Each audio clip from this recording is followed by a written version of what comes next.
যেখানে ইরান অঞ্চল ইমাম মাহাদির সমর্থকদের অন্যতম কেন্দ্র হবে। পারস্যের রাজা কিসরা মারা গেলে আর কোনো কিসরা রাজত্ব করবে না। যদি ইমান আকাশেও থাকে, পারস্যের কিছু লোক তা অর্জন করবে। আবু লাহাবের উত্তরসূরি ইসলাম গ্রহণ করবে। আলী রাদিয়াল্লাহু তাআলা আনহুর অনুসারীরা পারস্য থেকে হবে। আরব জাতির মাঝে একসময় দিনের দুর্বলতা দেখা দেবে। ইমাম মাহাদির সৈন্যদল খোরাসান থেকে আসবে। জ্ঞান মদিনা থেকে বেরিয়ে যাবে এবং পারস্য অর্থাৎ খোরাসানে গমন করবে। আসসালামু আলাইকুম ওয়া রাহমাতুল্লাহি ওয়া বারাকাতুহু। আজকের ভিডিওতে আমাদের আলোচনার বিষয়বস্তু হচ্ছে ইরান সম্পর্কে মহানবী সাল্লাল্লাহু আলাইহি ওয়াসাল্লামের 10টি ভবিষ্যৎবাণী।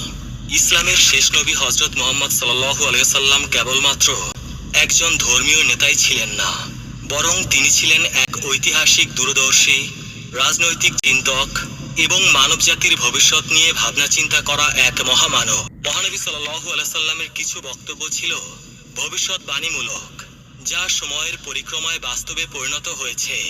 ইরান অর্থাৎ প্রাচীন পারস্য সম্পর্কেও মহানবী সাল্লাল্লাহু আলাইহি ওয়াসাল্লাম এমন কিছু অভূতপূর্ব ভবিষ্যৎবাণী করেছেন, যা শতাব্দীর পর শতাব্দী ধরে ইসলামী ও মধ্যপ্রাচ্য রাজনীতির গতিপথ নির্ধারণে গুরুত্বপূর্ণ ভূমিকা রেখেছে। আজকের ভিডিওতে আমরা মহানবী সাল্লাল্লাহু আলাইহি ওয়াসাল্লামের এমন 10টি ভবিষ্যৎবাণী বিশ্লেষণ করব, যেগুলো ইরান কিংবা পারস্য ভূমি সম্পর্কে ছিল। প্রতিটি ভবিষ্যৎবাণী হাদিস থেকে তুলে ধরা হবে ইনশাআল্লাহ। 1. পারস্য সাম্রাজ্যের পতন। মহানবী সাল্লাল্লাহু আলাইহি ওয়াসাল্লাম ভবিষ্যৎবাণী করে বলেছেন, যখন কিসরা অর্থাৎ পারস্যের সম্রাট মারা যাবে, এরপর আর কিসরা থাকবে না। সহিহ বুখারী হাদিস নং 4425। এই হাদিসটি মহানবী সাল্লাল্লাহু আলাইহি ওয়াসাল্লামের জীবদ্দশায় রোম এবং পারস্য এই দুই পরাশক্তির প্রেক্ষাপটে ভবিষ্যৎবাণী করেছিলেন। তিনি ঘোষণা দিয়েছিলেন, পারস্যের রাজা কিসরা মারা গেলে আর কোনো কিসরা রাজত্ব করবে না।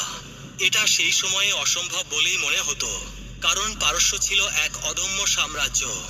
মহানবী সাল্লাল্লাহু আলাইহি ওয়াসাল্লামের ভবিষ্যৎবাণীর ঠিক কিছু বছর পরেই খলিফা উমর রাদিয়াল্লাহু তাআলা আনহুর সময় মুসলিম বাহিনী পারস্যের সাসানিয়া সাম্রাজ্যকে সম্পূর্ণভাবে পরাজিত করে এবং কিসরা নিহত হয়। এরপর থেকে কিসরা উপাধি আর ব্যবহার করা হয়নি। 2. পারস্যের ধন সম্পদ মুসলিমদের হাতে আসবে। মহানবী সাল্লাল্লাহু আলাইহি ওয়াসাল্লাম ভবিষ্যৎবাণী করে বলেছিলেন, আল্লাহ আমার উম্মতের জন্য পারস্য ও রোমের ধনভাণ্ডার খুলে দেবেন। মুসনাদে আহমদ হাদিস নং 19162। এটা ছিল মহানবী সাল্লাল্লাহু আলাইহি ওয়াসাল্লামের আর্থ রাজনৈতিক ভবিষ্যৎবাণী। মহানবী সাল্লাল্লাহু আলাইহি ওয়াসাল্লাম দৃঢ়ভাবে বিশ্বাস করতেন যে ইসলামী উম্মাহ শুধু ধর্মে নয়, অর্থনৈতিক শক্তিতেও প্রবল হয়ে উঠবে। এরপর পারস্য বিজয়ের পর মুসলিম বাহিনী অসংখ্য ধন সম্পদ, গহনা এবং রত্নরাজি নিয়ে মদিনায় ফিরে আসে। কিসরার রাজমুকুট পর্যন্ত হযরত ওমর রাদিয়াল্লাহু তাআলা আনহুর সামনে এনে রাখা হয়। পারস্যবাসী ইসলামের পতাকা তলে আসবে। মহানবী সাল্লাল্লাহু আলাইহি সাল্লাম ভবিষ্যৎবাণী করে বলেছেন, যদি ঈমান আকাশেও থাকে, পারস্যের কিছু লোক তা অর্জন করবে। সহিহ মুসলিম হাদিস নং 2546। এই হাদিসে ইঙ্গিত রয়েছে যে পারস্যবাসী পরবর্তীতে ইসলামে অন্যতম শ্রেষ্ঠ জ্ঞানী জাতিতে পরিণত হবে। এই হাদিসের অন্যতম ব্যাখ্যা হিসেবে ইমাম বুখারী, ইমাম মুসলিম, ইমাম গাজ্জালি, ইবনে সিনা, ইবনে খালদুন প্রমুখ মনীষীদের নাম উল্লেখ করা হয়, যাদের অধিকাংশই পারস্যের মানুষ ছিলেন, অর্থাৎ ইরানের। 4. ইরানের মাটি থেকে ইলমের জ্ঞান উত্থান। আল্লাহ রাসূল সাল্লাল্লাহু আলাইহি সাল্লাম ভবিষ্যৎবাণী করেছেন, জ্ঞান মদিনা থেকে বেরিয়ে যাবে এবং পারস্য অর্থাৎ খোরাসানে গমন করবে। মাজমাউস জাওয়ায়েদ হাদিস নং 13834।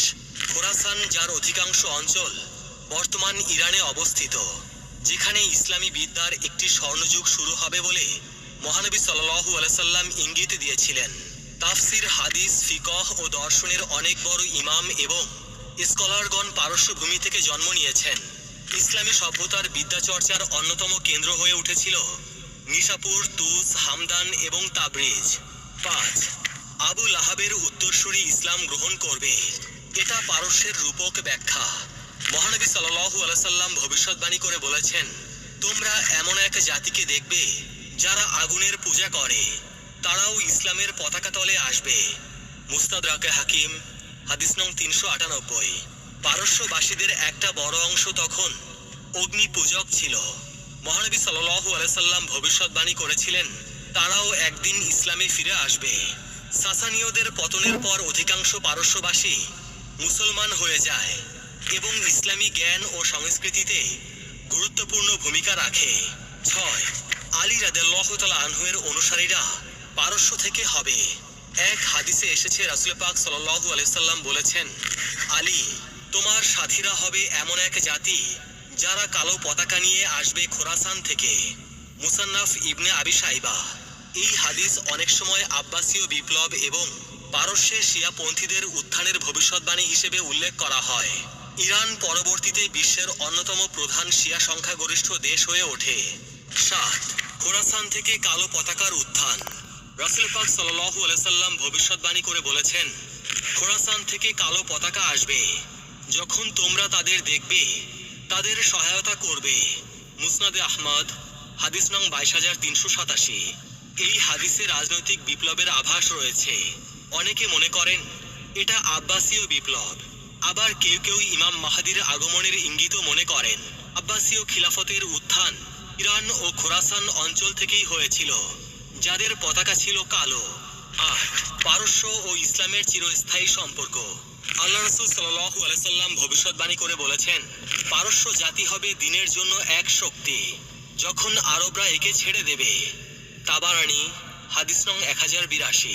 হযরত মুহাম্মদ সাল্লাল্লাহু আলাইহি সাল্লাম বুঝতে পেরেছিলেন আরব জাতির মাঝে একসময় দ্বীনের দুর্বলতা দেখা দেবে।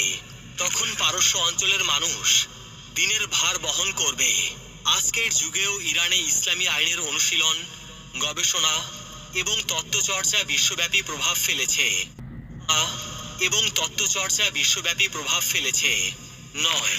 পারস্য থেকে ফিতনার সম্ভাবনা।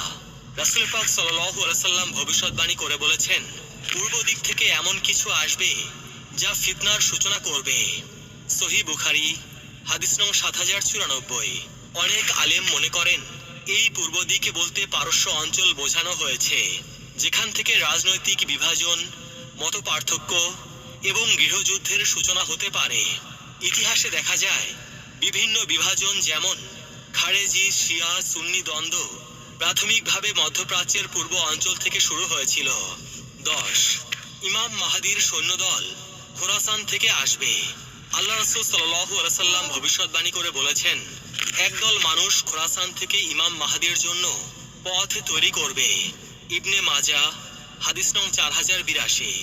এই হাদিস ভবিষ্যতের এক মহাবিপ্লবের আভাস দেয়, যেখানে ইরান অঞ্চল ইমাম মাহদীর সমর্থকদের অন্যতম কেন্দ্র হবে।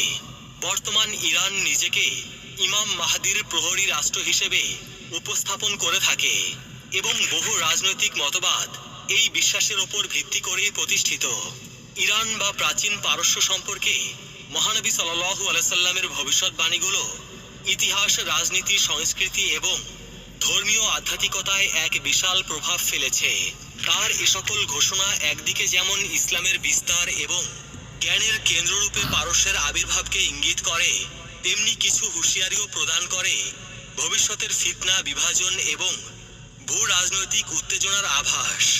একবিংশ শতাব্দীতে এসে আমরা বুঝতে পারি ইরান ইসলামের ইতিহাসে শুধু একটি দেশ নয়, বরং একটি ধারাবাহিক ভবিষ্যৎবাণীর বাস্তবায়ন।